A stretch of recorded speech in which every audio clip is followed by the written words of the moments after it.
ये वीडियो का second part है। फर्स्ट पार्ट में हमने शुरू किया था इंडियन इकोनॉमी एंड ओवरव्यू। तो उसमें लास्ट पॉइंट को हम फिर से रिकेप करते हैं। लास्ट पॉइंट था हमारा under utilisation of natural resources, कि हमारे जो प्राकृतिक साधन हैं उनका हम पूर्ण रूप से दोहन या पूर्ण रूप से उनको यूज़ नहीं कर रहे हैं या नहीं कर पा रहे हैं किन्हीं कारणों से। तो हमारे प्राकृतिक संसाधन कौन कौन से हैं मैंने आपको बताया है। वाटर है, एयर है, सनलाइट है, कोल है, ऑयल है, नेचुरल गैस है।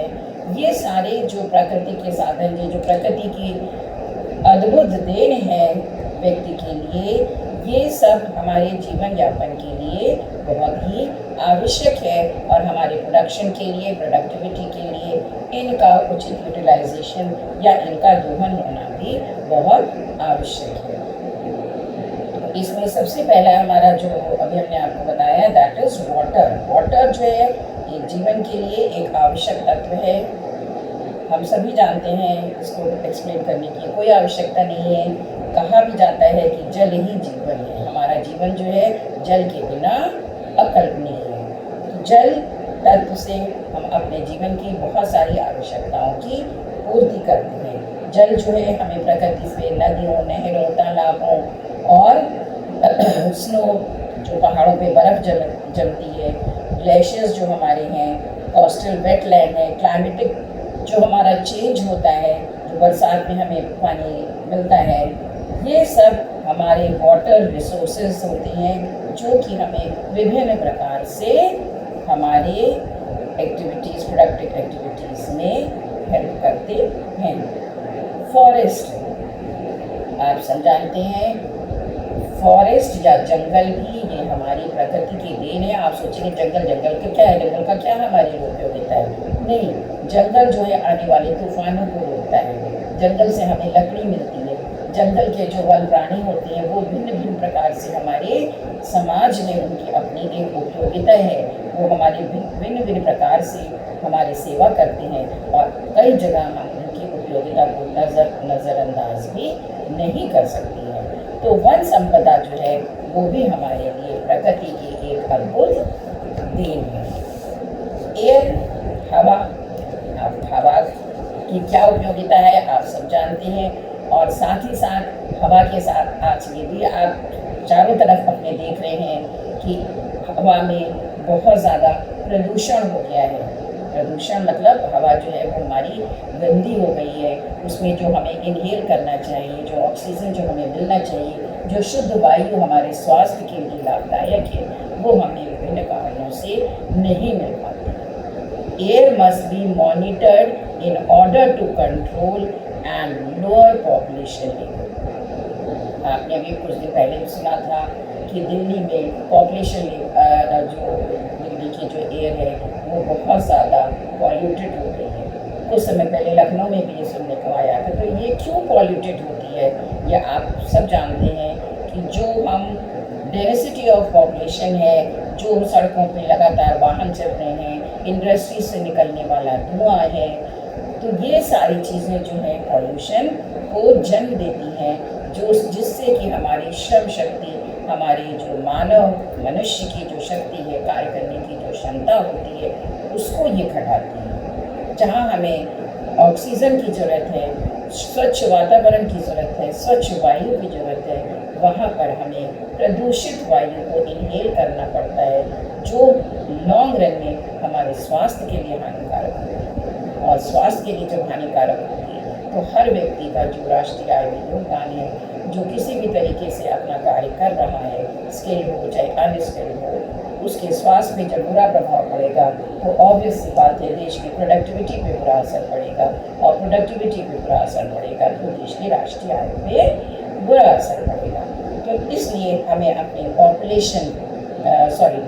पॉल्यूशन लेवल को हमेशा चेक करते रहना चाहिए और इसमें प्रत्येक व्यक्ति को अपना सहयोग देना चाहिए। जहाँ तक संभव हो गंदगी को, पॉल्यूशन को, एयर पॉल्यूशन को, नॉइज़ पॉल्यूशन को अपनी प्रकृति से दूर करना चाहिए। Humans by productive activity can transform the natural resources into the form acceptable for human use without harming the nature। ये कहा गया है कि मनुष्य को ये चाहिए कि बिना प्रकृति को नुकसान पहुंचाए जो प्रकृति के रिसोर्सेज हैं उनका विदोहन कर उनको अपनी उपयोगिता में लाए या उनसे उपयोगिता का सृजन करे। लेकिन मनुष्य जो है कभी कभी आवश्यकता से ज़्यादा प्रकृति का विदोहन करने लगता है जो कि एक खतरे का संकेत होता है। जैसे जंगलों से जब हम लगातार जंगलों से लकड़ियाँ कटने लगती हैं और किसी भी तरीके से हम मान लीजिए अपनी प्रकृति के अगेंस्ट लगातार हम उसको प्रयोग कर रहे हैं, लगातार जो हमारी इंडस्ट्रीज़ हैं वहाँ से गंदी गैसें निकल रही हैं, हम अपना कूड़ा करकट जो है वो इधर उधर डाल रहे हैं जिससे पॉल्यूशन लेवल हमारा बढ़ रहा है, तो ये हमारी प्रकृति को नुकसान देता है। For this prevention of environmental security, that is prevention of human habitat and protection of natural diversity. Second, social and economic evaluation of natural resources is necessary, which is lacking in Indian economy. हमारी अर्थव्यवस्था में थोड़ा सा हम लोग प्रत्येक व्यक्ति का ये दायित्व है, ये केवल सरकार का दायित्व नहीं है कि वो अपने देश को के पॉल्यूशन को कंट्रोल करे, ये हमारे प्रत्येक व्यक्ति का समाज का सामाजिक दायित्व है, व्यक्तिगत दायित्व है कि अपने आसपास के पॉल्यूशन को कम करे जहाँ तक वो कर सकता है, जहाँ तक वो उपयोगिता अर्जित कर सकता है अपने नेचुरल रिसोर्सेज से उपयोगिता भी अर्जित करे और उनको प्रोटेक्ट भी करे। As we know that our main natural resources are water, air, coal, oil and natural gas plays an important role in overall development of the country। हम सभी जानते हैं कि ये सभी जो हैं ये हमारे कंट्री हमारे डेवलपमेंट के लिए कंट्री के नेचुरल रिसोर्सेज जो हैं बहुत आवश्यक हैं, इनका हम प्रयोग करें लेकिन इनका वेस्टेज ना करें, इनका उपयोग करें, दुरुपयोग ना करें। Next point,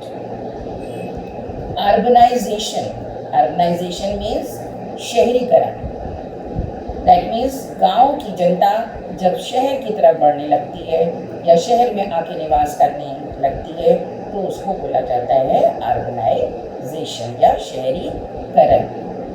Conversion of agricultural land to meet needs of urban population is affecting productive capacity. That means जब हम अपनी खेतिहर भूमि को शहर की आवश्यकता को पूरा करने के लिए, अर्बन पॉपुलेशन की आवश्यकता को पूरा करने के लिए प्रयोग करने लगते हैं, सपोज करिए इंडस्ट्रीज लगने लगती है, निवास के लिए घर बनने लगती हैं, तो ऐसे में क्या होता है हमारी प्रोडक्टिव कैपेसिटी जो होती है वो कम होने लगती है या उस पर इफेक्ट पड़ने लगता है।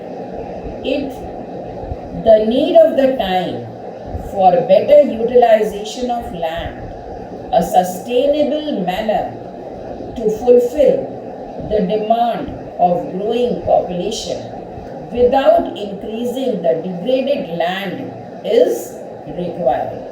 हम जानते हैं कि हमारी पॉपुलेशन बढ़ रही है लेकिन इस बढ़ती हुई पॉपुलेशन को भी ध्यान में हम रखें और हम अपने एग्रीकल्चर लैंड, जो पॉपुलेशन बढ़ रही है तो उनको ऑब्वियस सी बात है अनाज की भी जरूरत पड़ेगी, खेती से संबंधित और साधनों की भी जरूरत पड़ेगी, तो उन खेतिहर भूमि को हम अर्बन पॉपुलेशन के निवास के लिए या और आवश्यकताओं की पूर्ति के लिए प्रयोग न करें, क्योंकि जैसे जैसे हमारी पॉपुलेशन बढ़ेगी हमें एग्रीकल्चर नीड्स भी हमारी उसी अनुपात में बढ़ने लगेंगी।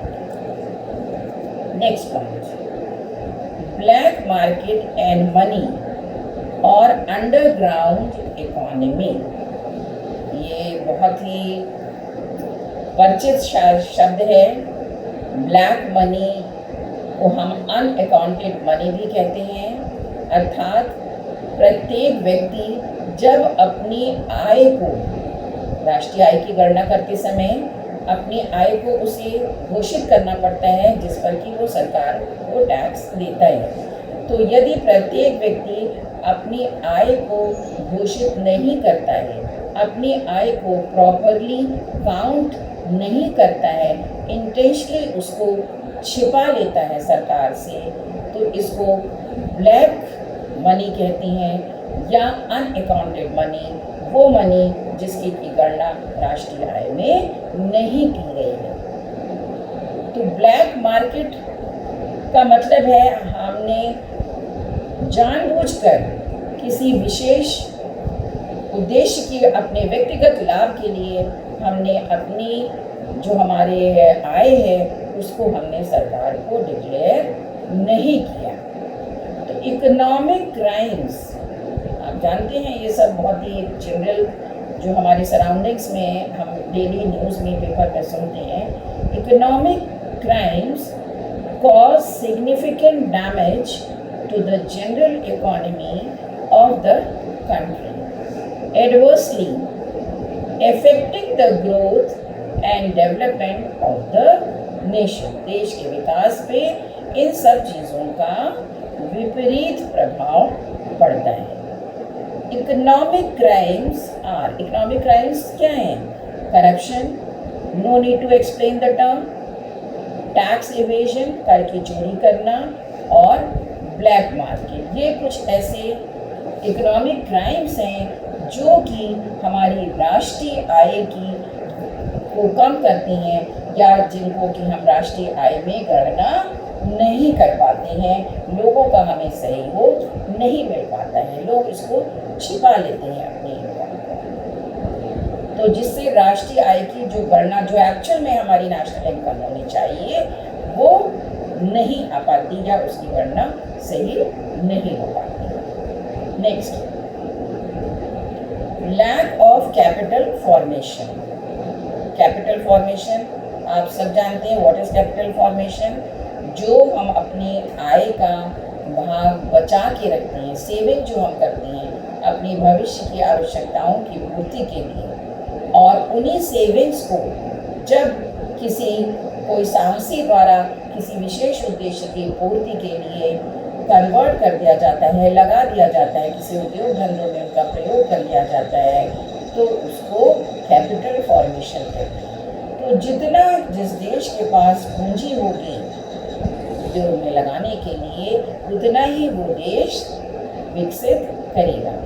हमारे यहाँ की, भारत की, क्योंकि प्रति व्यक्ति आय कम है, दैट मीन्स सेविंग कम है, और जब सेविंग कम होगी तो इन्वेस्टमेंट कम होगा, और इन्वेस्टमेंट कम होगा तो कैपिटल फॉर्मेशन भी कम। Rate of capital formation is low. क्यों कम है? क्योंकि because of low level of income, हमारी आय जो है कम है। Gross domestic capital formation was 38.1% in 2007 and 8, but declined up to 34.8% in the upcoming years, and day by day it is not up to the mark। मतलब जितना capital formation होना चाहिए एक देश के विकास के लिए, उतना कैपिटल फॉर्मेशन हमारी अर्थव्यवस्था में नहीं हो पाता है। क्यों नहीं हो पाता? क्योंकि लोगों की सेविंग्स कम है। सेविंग क्यों कम है? व्यक्ति तभी सेविंग करने में सक्षम होगा जब उसकी आय इतनी होगी कि वो अपनी दैनिक उपभोग की आवश्यकताओं की पूर्ति कर लेगा। जब वो दैनिक आवश्यकताओं की पूर्ति कर लेगा, तभी वो अपनी आय का कुछ पोर्शन बचा के रखेगा, सेविंग करेगा। सेविंग होगी तभी इन्वेस्टमेंट होगा, और इन्वेस्टमेंट से ही capital formation. Next point, market imperfections. Market imperfection से तात्पर्य है कि जो हमारे मार्केट पाए जाते हैं, जो हमारे बाज़ार हैं, जो उपभोक्ता जिन बाज़ारों का प्रयोग करते हैं, वहाँ पर तरह तरह की समस्याओं से हमारा उपभोक्ता जूझ रहा है। Indian economy does not have good mobility from one place to other, which hinders the optimum utilization of resources, creating market imperfections and fluctuations. हमारे यहाँ के जो निवासी भी हैं वो एक जगह से दूसरी जगह जाने के लिए अपने आप को उतना मेंटली, कुछ सामाजिक परिवेश की वजह से, कुछ अपने व्यक्तिगत कारणों की वजह से उतनी उनकी मोबिलिटी, लेबर फोर्स जो है उतनी उनकी मोबिलिटी नहीं हो पाती है, जिस वजह से हमारे जो फैक्टर्स ऑफ प्रोडक्शन हैं, जो हमारे लेबर वर्कर्स की स्किल है, उनका हम प्रॉपर तरीके से प्रयोग नहीं कर पाते हैं। इनके बहुत सारे सामाजिक कारण हैं जिनको इस संदर्भ में अभी डिस्कस करना नहीं है संभव है, क्योंकि क्यों हम अपने साधनों का ऑप्टिमम यूटिलाइजेशन नहीं कर पाते। सामाजिक, आर्थिक, व्यवहारिक बहुत सारे ऐसे कारण होते हैं जिनकी वजह से हमारे सारे फैक्टर्स ऑफ प्रोडक्शन या का ऑप्टिमम यूटिलाइजेशन नहीं हो पाता है। Next point, economy is trapped in the vicious circle of poverty. Economy is trapped in the vicious circle of poverty. अब ये विशियस सर्किल ऑफ पॉवर्टी क्या है? ये सर्किल क्यों कहा गया है? सर्किल इसको इसलिए कहा गया है कि एक बिंदु से हम शुरू होते हैं और एक वृत्ताकार आकार लेते लेते हम फिर वहीं पे लौट के आ जाते हैं, अर्थात जहाँ से चले थे वहीं पे हमारी स्थिति या वहीं पे हम लौट के फिर आ जाते हैं। तो विशियस सर्किल ऑफ पॉवर्टी को प्रोफेसर रैगनर ने एक लाइन में एक्सप्लेन किया है, a country is poor because it is poor. A country is poor because it is poor. एक देश गरीब है क्योंकि वो गरीब है। सुनने में तो ये सेंटेंस बहुत फनी सा लगता है, लेकिन इसको जब हम एलुबरेट करके देखें, सपोज कर लीजिए हमारी आय कम है, पर कैपिटा इनकम कम है, जैसा कि पहले संदर्भ में हमने आपसे डिस्कस किया है। तो जब यहाँ के लोगों की प्रति व्यक्ति आय कम है, पर कैपिटा इनकम कम है, अपनी आय से वो अपने दैनिक उपभोग की वस्तुएं ही पूरा कर ले, यही उनके लिए बहुत बड़ी उपलब्धि होती है। ऐसी स्थिति में क्या हम उनसे ये अपेक्षा कर सकते हैं कि वो अपनी आय में से कुछ बचा के रखें? ऐसा ज़्यादा पॉपुलेशन के साथ या अधिक लोग, सभी लोगों के साथ ये संभव नहीं हो पाता है। तो जिस कारण जब व्यक्ति अपनी आय का अधिकांश पोर्शन, अधिकांश क्या मैक्सिमम पोर्शन जो है वो उपभोग में खर्च कर लेता है, उसके पास आय के बाद, आय के से उपभोग के बाद सेविंग करने के लिए राशि उपलब्ध ही नहीं होती है, या होती भी है तो बहुत कम होती है। तो ऐसे केस में इन्वेस्टमेंट कैसे करा जाएगा? क्योंकि सेविंग्स नहीं होंगी तो इन्वेस्टमेंट नहीं होगा और कैपिटल फॉर्मेशन नहीं होगा। तो जो व्यक्ति गरीब है वो अपनी उपभोक्ता की वस्तुओं, अपनी आवश्यक वस्तुओं को, जैसे आप लोग को पता है हमारी जो आवश्यकता है उसको भी हम 3 पार्ट्स में डिवाइड करते हैं। एक तो हमारी आवश्यकताएं जो होती है नेसेसिटी, जो बहुत ज़रूरी है, जिनके बिना हमारा जीवन संभव नहीं है। वो दूसरी वो आवश्यकताएं होती हैं जो हमें थोड़ा सा कंफर्ट देती हैं, और तीसरी वो आवश्यकताएं होती हैं जो कि लग्जरी आइटम हमें प्रोवाइड करती हैं। तो हमारे यहाँ की देश की जनता की पर कैपिटा इनकम क्योंकि कम है, तो अधिकांश जनता जो है वो अपनी नेसेसिटी को पूरा करने में ही लगी रहती है। तो आय कम होने की वजह से उनकी सेविंग कम होती है, जिसकी वजह से जब आय कम है तो ऑब्वियस सी बात है उनकी डिमांड भी कम होगी। जब डिमांड कम होगी तो मार्केट में प्रोडक्शन कम होता है, जब क्योंकि हमारे पास कैपिटल फॉर्मेशन नहीं है, सेविंग नहीं है, और जब कैपिटल फॉर्मेशन नहीं है तो प्रोडक्शन नहीं हो पाता है, या जितना होना चाहिए उतना नहीं हो पाता है। जब प्रोडक्शन कम होता है तो ऑब्वियस सी बात है इन्वेस्टर्स भी, क्योंकि डिमांड कम चल रही है, डिमांड जब मार्केट में कम चल रही है तो प्रोडक्शन कम होगा, प्रोडक्शन कम होगा तो इन्वेस्टर्स की आय भी कम होगी। तो इस तरीके जब उनकी आय कम होगी तो उनकी भी डिमांड कम होगी। तो इस तरीके से ये एक चक्र जो है एक परिधि की तरह हमारी अर्थव्यवस्था में घूमता रहता है। तो इस विशेष सर्किल को हटाने के लिए, जिसकी वजह से हमारा देश जो है अंडर डेवलप या डेवलपिंग कंट्रीज की श्रेणी में रखा जाता है या डेवलप कंट्री नहीं बन पा रहा है, इसके लिए आवश्यक है कि हम अपनी पर कैपिटा इनकम को बढ़ाएं, लोगों की आय के साधन को बढ़ाएं और देश की राष्ट्रीय आय को बढ़ाएं।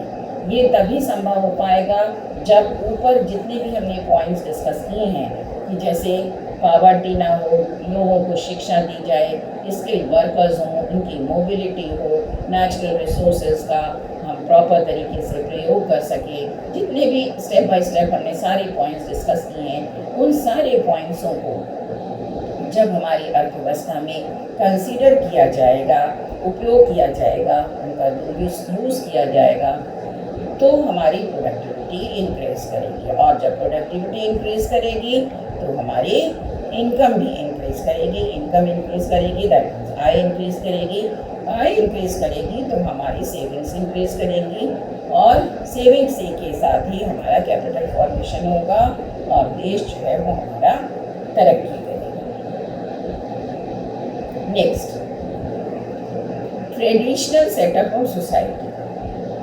ये क्यों कहा गया? हमारी जो सोसाइटी है एक बहुत ही ट्रेडिशनल, मतलब जो एक चला आ रहा है क्रम, उसी आधार पर इस्टेब्लिश है या उसी आधार पे आगे बढ़ी जा रही है। उसी आधार पे हम आगे अपना जो हमारी सोच है, जो हमारे बुजुर्गों की सोच है, जो हमने पुश्तैनी अपने परिवार में देखा है, उन्हीं चीज़ों को हम फॉलो करते आ रहे हैं। तो Indian societies are trapped in the messes like casteism. Casteism means जातिवाद, male dominated society, superstitious, बहुत रूढ़वादी, lack of entrepreneur, साहसी लोगों की कमी। These all factors hindered the growth and development of the country as a whole. तो इसमें जैसे आपने पॉइंट लिखा कास्टिसिज्म, मेल डोमिनेटेड सोसाइटी, सुपरस्टिशंस, इन सब पॉइंट्स को यहाँ पे डिस्कस करने की मैं नहीं समझती कि कोई विशेष आवश्यकता है। आप सब इन सब से देखिए। Now summing up the above chapter, thus from the above analysis it has been revealed that Indian economy still exhibit the basic characteristics of underdeveloped economy।